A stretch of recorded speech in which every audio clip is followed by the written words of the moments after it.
قلت بأن نحن في نظام بوتفليقة بدون بوتفليقة، يعني استمرار لنفس النظام، لأن في الأسابيع الماضية تجرأت بين قوسين بعض الأحزاب السياسية لتسمي هذا النظام نظام بوتفليقة. في حقيقة الأمر هو نظام سياسي منذ 62، والدليل أن هذه السلطة أخفقت في معالجة الأزمة هو هذا الاستنفار الأمني. عندما تنظم انتخابات رئاسية، تعين رئيس، تعدل دستور، تلقي خطاب، من المفروض أنك درست مطالب الجزائريين وأتيت بالحلول. وعندما تأتي بالحلول، لماذا تستنفر كل هذه الأجهزة الأمنية؟ لماذا تغلق العاصمة؟ لماذا يعني تستعمل كل هذه الأمور القمعية التخويفية؟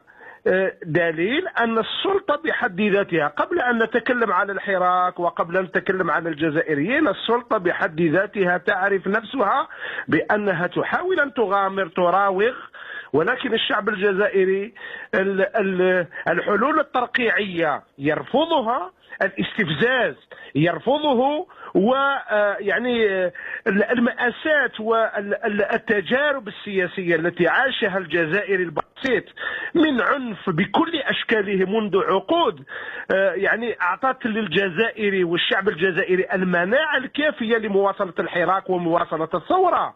اليوم الجزائريين والجزائريات في الخارج، يعني هذا الصوت الذي يسمع في العواصم الأجنبية، هذا قد يؤدي ببعض الحكومات التي يعني تواطأت مع النظام الجزائري، وخاصة وكانت يعني فرصة قلتها في السابق، السلطات الفرنسية العنصرية المتواطئة مع الدكتاتورية في الجزائر تتحمل مسؤوليتها أمام التاريخ.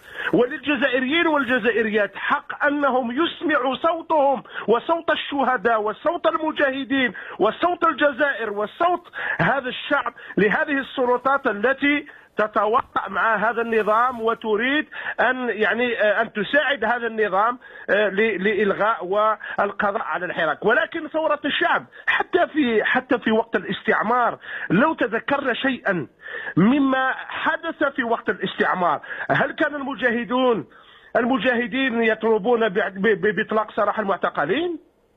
هل كان المجاهدين يطلبون بحقوق هكذا بسيطة، فتح الطرقات على الجزائر العاصمة، ملحمة العاصمة، معركة العاصمة ومعركة الأوراس ومعركة منطقة القبائل، معركة الصحراء، معركة الجنوب والشمال والغرب هي من أجل الاستقلال. 60 سنة بعد هذه المعركة والشعب الجزائري بالملايين يخرج في كل الميادين ليقول الشعب يريد الاستقلال. يعني الشعب يريد أن يتمتع بهذا الاستقلال الذي دفع من أجله ثمن، ومن المفروض أن يكون الاستقلال هو التمتع بالحريات، التمتع بالحقوق، بناء دولة القانون، تكون العدالة مستقلة تضمن حقوق الناس. اليوم يعني عندنا الأدلة القاطعة بأن من يسير الجزائر ليس تبون. الكل يعلم بأن تبون كان غائب لمدة 3 أشهر. من رسم هذه خارطة الطريق؟ من كتب الخطاب؟ من كان يعني يتكفل بهذه الأمور؟ هي البوليس السياسي التي تسير الدولة الجزائرية ولا تريد أن تحول القرار السياسي، السيادة السياسية من هذه الدائرة الضيقة في الغرف المظلمة عن طريق الديمقراطية ليصبح القرار السياسي هي يتخذ في الدائرة الموسعة وهو الشعب الجزائري عن طريق الديمقراطية. أكيد أن الحراك سيستمر، أن النضال يستمر بكل أشكاله في إطار سلمي وفي إطار الوحدة الوطنية، وهذا ما يعني أعطى مناعة قوية وقوية جدا لهذا الحراك. في السابق في السنوات الماضية النظام استعمل كل الوسائل، من قبضة أمنية، من منع، من اعتقالات، من اللعب على وتر الجهوية، وعلى كل الأمور استغلها النظام لكي يفرق الجزائريين، لكي يصبح الشعب الجزائري شعب ممزق في خنادق ويتحكم عليه هذا النظام. لأول مرة الشعب الجزائري صانع هذا الربيع الشعب الجزائري لا يريد أن يبقى في أقفاص، يغني من الأقفاص، وأسمي الأقفاص كل هذه الأمور التي يصنعها النظام من خطابات إيديولوجية، من أحزاب السياسية التي باعت ذممها. وأكيد أن عندما ترى أحزاب سياسية تقوم بلقاءات مع الرئيس، يجب أن يعرف الشعب الجزائري أن هذه الأمور لم تدبر من طرف رئيس الجمهورية، ليست مجرد يعني ولكن بعض الأحزاب تقول كريم طابو لففاس أنه استجابت بون لمطالبها ب أو من مثل لففاس طبعا، ربما لنكون دقيقين، يقول أنه استجابت بون وتم إطلاق سراح معتقلين وإن كان كثيرون ما زالوا في السجن. أنا متأكد وأتحمل مسؤوليتي أن من قام بترتيب اللقاءات هي البوليس السياسي، هي الأجهزة المعروفة التي تسير أمور هذه الدولة. أما قضية لقاء تبون بوفد عن حزب سواء كان الأفافاس أو غير الأفافاس فهي مجرد ديكور فقط، لأن العملية برمتها وكانت منتظرة حتى في وقت 2001.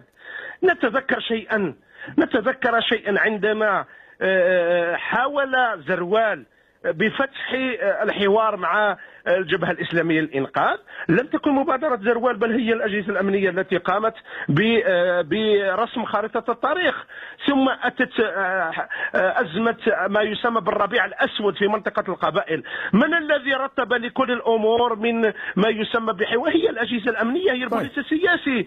واليوم أيضا بالرغم من غياب الرئيس، كان من المفروض أن الرئيس يأتي يعني يتكلم مع المستشارين، تطلع تقارير، تقرأ تقارير، تدرس تقارير. ولكن في الجزائر الرئيس الجمهورية يقدر يغيب سنوات، والتجربة موجودة. غياب بوتفليقة لمدة سنوات لم يعني يغير شيء في طبيعة النظام وفي سلوك النظام وفي تسيير النظام، لأن القرار السياسي وتسيير شؤون الدولة الجزائرية هي بين أيدي مجموعة، هي البوليس السياسي الذي يتحكم بكل شيء.